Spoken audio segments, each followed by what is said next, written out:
Restore point set करना। आज हम जानेंगे रीस्टोर पॉइंट सेट करने के बारे में।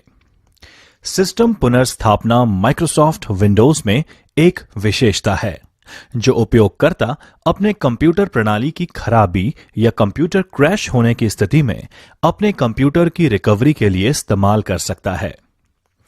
सिस्टम रीस्टोर आपको आपके कंप्यूटर की पुरानी files, installed applications, Windows registry और सिस्टम सेटिंग्स सहित में वापस करने की इजाजत देता है। सिस्टम रीस्टोर इनेबल करना। आइए अब सीखते हैं सिस्टम रीस्टोर इनेबल करना। सिस्टम रीस्टोर इनेबल करने के लिए ये स्टेप्स काम में लें।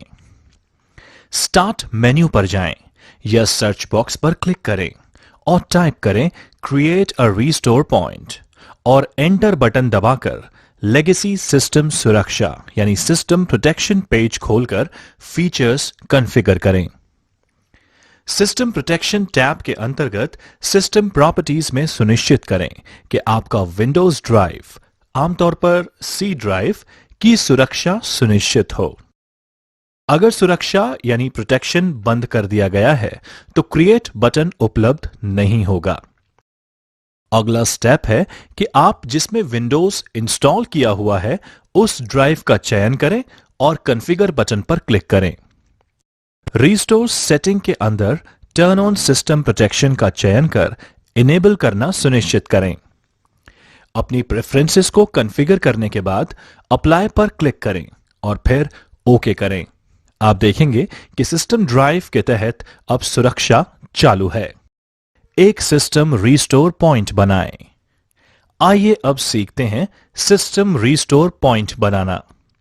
एक रीस्टोर पॉइंट को मैनुअल रूप से कॉन्फ़िगर करने के लिए क्रिएट बटन पर क्लिक करें और रीस्टोर पॉइंट को पहचानने में आपकी मदद करने के लिए डिस्क्रिप्शन लिखें, जैसे कि सिस्टम रीस्टोर पॉइंट, फिर प्रोसेस को पूरा करने के लिए फास्ट है। इसे 1 मिनट से अधिक समय नहीं लेना चाहिए। अपने पीसी को रीस्टोर करना। Restoring your PC. आइए अब सीखते हैं सिस्टम रीस्टोर करना। यदि किसी समय आप किसी समस्या का सामना करते हैं तो बैकअप या रीसेट दिस पीसी की सुविधा विंडोज 10 में उपयोग करने से पहले आप सिस्टम रीस्टोर पॉइंट का उपयोग कर सकते हैं, जो तेज और आसान है। वापस जाकर अपने कंप्यूटर परिवर्तन को पूर्ववत करने के लिए निम्न कार्य करें। स्टार्ट मेन्यू पर जाएं या सर्च बॉक्स पर क्लिक करें और टाइप करें create a system restore point और फीचर को कॉन्फ़िगर करने के लिए legacy system security setting page खोलने के लिए दर्ज करें। सिस्टम रीस्टोर बटन पर क्लिक करें और नेक्स्ट पर क्लिक करें।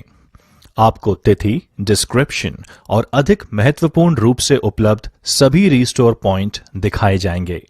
इसी के साथ आप ये भी देख सकेंगे कि ये रीस्टोर पॉइंट मैनुअल रूप से बनाया गया था या सिस्टम द्वारा।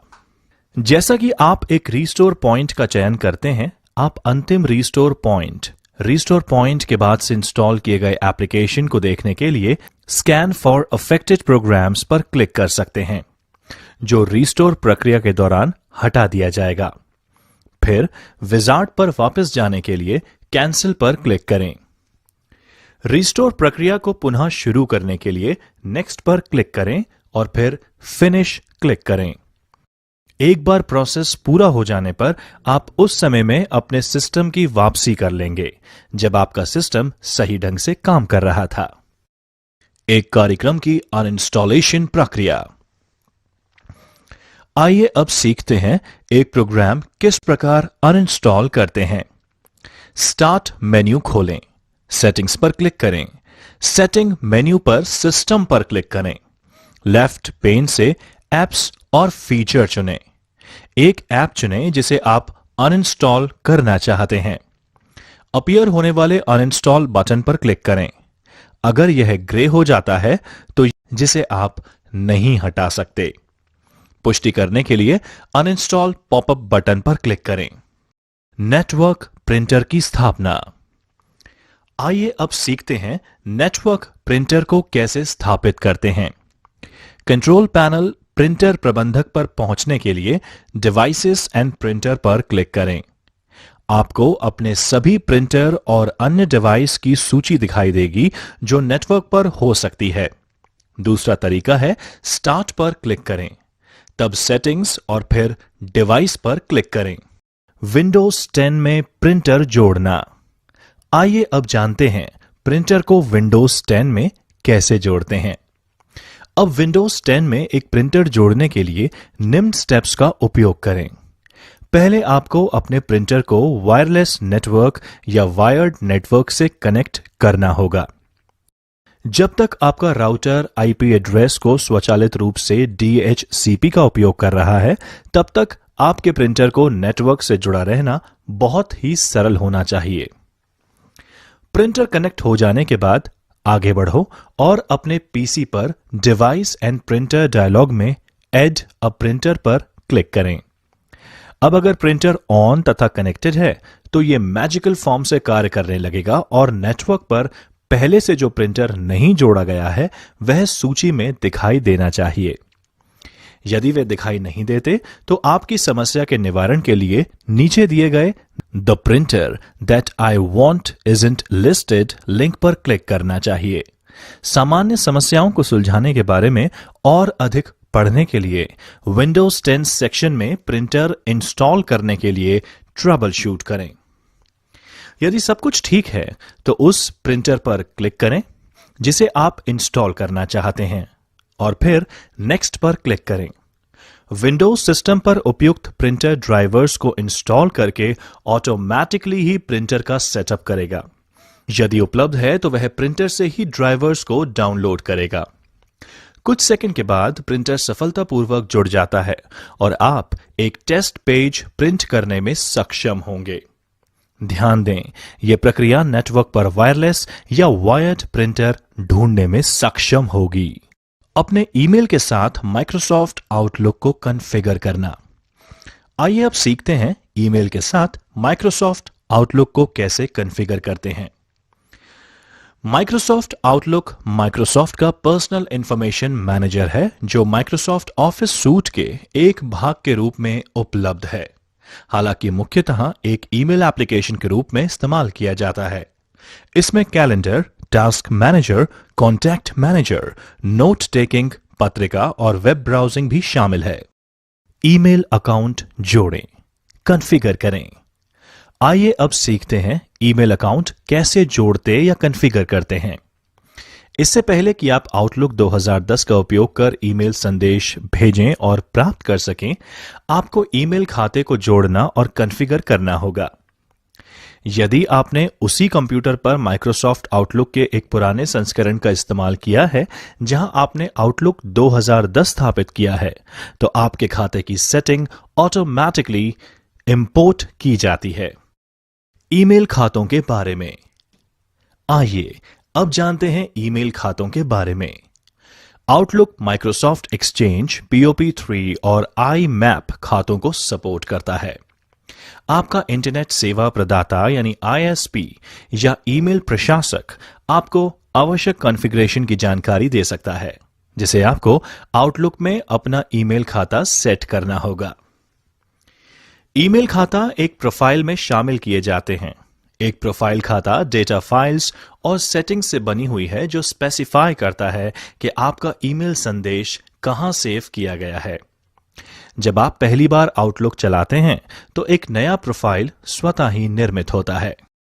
जब आप पहली बार आउटलुक 2010 को प्रारंभ करते हैं तो एक ईमेल खाता जोड़ें। आइए अब जानते हैं जब आप पहली बार आउटलुक 2010 प्रारंभ करते हैं तो एक ईमेल खाता कैसे जोड़ते हैं। यदि आप आउटलुक में नए हैं या नए कंप्यूटर्स पर आउटलुक 2010 इंस्टॉल कर रहे हैं तो ऑटो खाता सेटअप सुविधा स्वचालित रूप से शुरू होती है और सेटिंग्स को कॉन्फ़िगर करने में आपकी मदद करती है। इस सेटअप के लिए केवल आपका नाम, ईमेल एड्रेस और पासवर्ड आवश्यक है। यदि आपका ईमेल खाता स्वतः ही कॉन्फ़िगर नहीं किया जा सकता तो आपको आवश्यक अतिरिक्त जानकारी मैनुअल रूप से दर्ज करनी होगी। आउटलुक प्रारंभ करें। जब आपको ईमेल खाता कॉन्फ़िगर करने हेतु निर्देश प्राप्त होना शुरू हो जाए तो नेक्स्ट के लिए यस पर क्लिक करें और फिर नेक्स्ट पर क्लिक करें। अपना नाम, ईमेल पता और पासवर्ड दर्ज करें और फिर नेक्स्ट पर क्लिक करें। आपका अकाउंट कॉन्फ़िगर होने के दौरान एक प्रोग्रेस इंडिकेटर दिखाई देता है। सेटअप प्रक्रिया में कई मिनट लग सकते हैं। अकाउंट को सफलतापूर्वक जोड़ दिए जाने के बाद आप दूसरे खाते को भी ऐड मोर अकाउंट पर क्लिक करके जोड़ सकते हैं। मुख्य खाते के अतिरिक्त एक निजी जीमेल खाते को जोड़ने के लिए आइए अब सीखते हैं मुख्य खाते के अतिरिक्त एक निजी जीमेल खाता कैसे जोड़ते हैं। आप आसानी से अपने जीमेल खाते को पीओपी यानी पोस्ट ऑफिस प्रोटोकॉल का इस्तेमाल करके आउटलुक 2010 में कैसे जोड़ सकते हैं, ये यहां पर दिखाया गया है। पहला कदम, अपने जीमेल खाते में लॉगिन करें और अपने सेटिंग्स पेज पर जाएं। फॉरवर्डिंग और पॉप आईमैप टैब के तहत सुनिश्चित करें कि पीओपी एक्सेस इनेबल है। आप अब से आने वाले सभी नए मेल्स के लिए या अपने जीमेल अकाउंट के सभी मेल्स के लिए पीओपी एक्सेस को इनेबल करने के लिए चुन सकते हैं।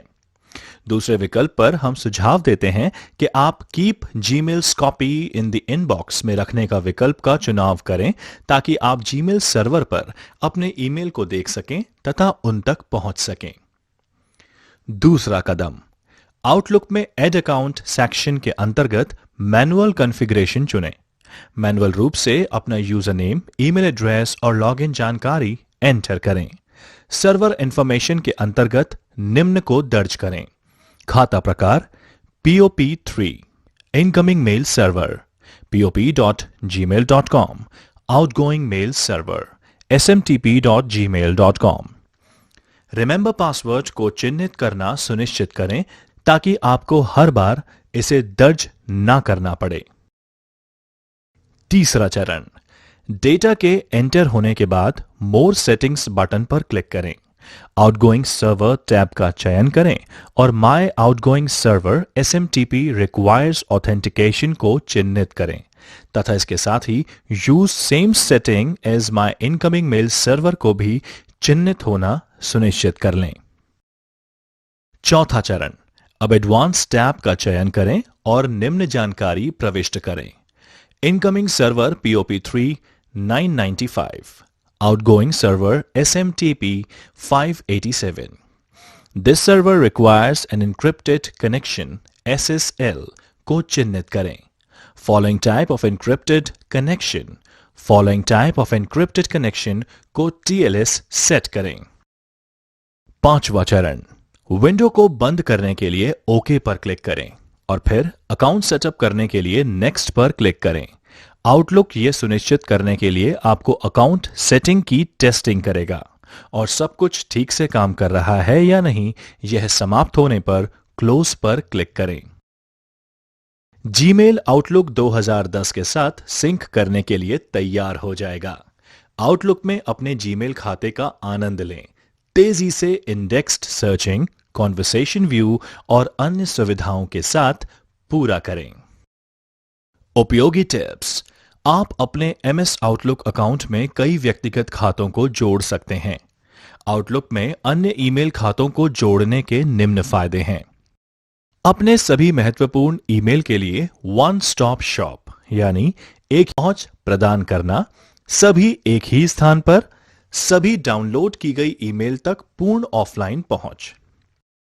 पूर्ण MS ऑफिस संगतता, MS ऑफिस एप्लीकेशन का उपयोग करते हुए टेबल को निर्दिष्ट करने में, ड्राफ्ट बनाना और फाइल अपडेट करने में आसानी होती है। माइक्रोसॉफ्ट को सभी टूल्स का पूरा समर्थन प्राप्त होता है। लेखन और मेल भेजना। आइए अब जानते हैं मेल कैसे लिखते और भेजते हैं। आउटलुक 2010 आपको एक या अधिक रिसिपिएंट्स के साथ संचार और सुविधाओं के एक समृद्ध सेट के साथ संवाद करने में सक्षम बनाता है। मेल में होम टैब पर न्यू ग्रुप में न्यू ईमेल पर क्लिक करें। कीबोर्ड शॉर्टकट एक ईमेल संदेश बनाने के लिए कंट्रोल सब्जेक्ट बॉक्स में संदेश का विषय लिखें। टू CC या BCC बॉक्स में प्राप्तकर्ता के ईमेल पता या नाम दर्ज करें। अर्धविराम के साथ एकाधिक प्राप्तकर्ताओं को अलग करें। एड्रेस बुक में एक सूची से प्राप्तकर्ता के नाम का चयन करने के लिए टू सीसी या बीसीसी पर क्लिक करें और उसके बाद आप जो नाम चाहते हैं उसे क्लिक करें। आपके द्वारा संदेश बनाने के पश्चात सेंड पर क्लिक करें। ईमेल संदेश को उत्तर दें या अग्रेषित करें। आइए अब जानते हैं ईमेल का रिप्लाई या फॉरवर्ड कैसे करते हैं। जब आप किसी ईमेल संदेश का उत्तर देते हैं तो मूल बॉक्स के प्रेषक को बॉक्स में स्वतः ही जोड़ दिया जाता है। इसी तरह जब आप उत्तर दें रिप्लाई ऑल का उपयोग करते हैं तो एक संदेश प्रेषित किया जाता है। जो भी आप चुनते हैं आप प्राप्तकर्ता को टू सीसी और बीसीसी बॉक्स में बदल सकते हैं। जब आप कोई संदेश फॉरवर्ड करते हैं तो टू सीसी और बीसीसी बॉक्स खाली हैं और आपको कम से कम एक रिसीवर दर्ज करना होगा। प्रेषक या अन्य प्राप्तकर्ताओं को उत्तर दें। आइए अब जानते हैं प्रेषक या अन्य प्राप्तकर्ताओं को ईमेल का रिप्लाई कैसे देते हैं। आप केवल एक संदेश के सेंडर या उन लोगों के किसी भी संयोजन का उत्तर दे सकते हैं जो टू और सीसी लाइंस पर दिखाई देते हैं। आप नए प्राप्तकर्ता को भी जोड़ सकते हैं। रेस्पॉन्ड समूह में होम या मैसेज टैब पर रिप्लाई, रिप्लाई टू ऑल या फॉरवर्ड क्लिक करें। टू और सीसी लाइंस के नामों को हटाने के लिए नाम पर क्लिक करें और फिर डिलीट दबाएं। रेसिपिएंट जोड़ने के लिए टू सीसी या बीसीसी बॉक्स में क्लिक करें और प्राप्तकर्ता को एंटर करें। अपना संदेश लिखें और सेंड पर क्लिक करें। सीसी कार्बन कॉपी के लिए शॉर्टहैंड है। यदि आप आउटलुक ईमेल मैसेज में इस बॉक्स में प्राप्तकर्ता को जोड़ते हैं तो संदेश की एक प्रति उस प्राप्तकर्ता को भेजी जाती है और प्राप्तकर्ता का नाम संदेश के अन्य प्राप्तकर्ताओं को दिखाई देता है। ब्लाइंड कार्बन कॉपी के लिए बीसीसी शॉर्टहैंड है। यदि आप एक ईमेल संदेश में इस बॉक्स में प्राप्तकर्ता को जोड़ते हैं तो उस प्राप्तकर्ता को संदेश की एक प्रति भेजी जाती है और प्राप्तकर्ता का नाम संदेश के अन्य प्राप्तकर्ताओं को दिखाई नहीं देता। उपयोगी टिप्स। यदि एक ही प्राप्तकर्ता को एक संदेश के रूप में दो या अधिक संदेश अग्रेषित करना चाहते हैं, मेल में एक संदेश पर क्लिक करें, कंट्रोल दबाएं और फिर प्रत्येक अतिरिक्त संदेश पर क्लिक करें होम टैब पर। रेस्पॉन्स समूह में फॉरवर्ड पर क्लिक करें। प्रत्येक संदेश को एक नए संदेश में अनुलग्नकों के रूप में भेजा जाता है। आउटलुक भी कुशल रिमाइंडर यूटिलिटी प्रदान करता है और हमारा सुझाव है कि आप MS आउटलुक 2010 पर मीटिंग अपॉइंटमेंट रिमाइंडर्स को सेट करने के तरीके के बारे में अधिक जानने का भी प्रयास करें। एक फाइल, फोल्डर जो कि छुपा हुआ है या छुपी हुई फाइल्स को देखें। आइए अब सीखते हैं कि छिपी हुई फाइल्स या फोल्डर्स को कैसे देखते और छिपाते हैं। विंडोज डिफॉल्ट रूप से कई फाइल्स और फोल्डर्स को छुपाता है ताकि उपयोगकर्ताओं को उन फाइल्स को हटाने या मॉडिफाइंग करने से रोका जा सके जिन्हें उन्हें उपयोग नहीं करना चाहिए। लेकिन आप विंडोज की सेटिंग बदलकर इन छिपी हुई फाइल्स को दिखाने का निर्देश दे सकते हैं। किसी भी फाइल या फोल्डर को छिपाने के लिए उसे राइट क्लिक करें, प्रॉपर्टीज चुनें और हिडन फीचर को ऑन या ऑफ कर दें। विंडोज 10 फाइल एक्सप्लोरर रिबन पर फाइल्स और फोल्डर्स को छुपी हुई या विजिबल बनाने के लिए हाइड सिलेक्टेड आइटम्स बटन पर क्लिक करें। छुपी हुई फाइल्स को देखना। फाइल एक्सप्लोरर के रिबन पर व्यू टैब पर क्लिक करें और शो हिडन सेक्शन में हिडन आइटम्स चेकबॉक्स पर क्लिक करें। फाइल एक्सप्लोरर हिडन फाइल्स दिखाएगा और जब तक आप इसे बदलते नहीं हैं तब तक ये सेटिंग याद रखेगी।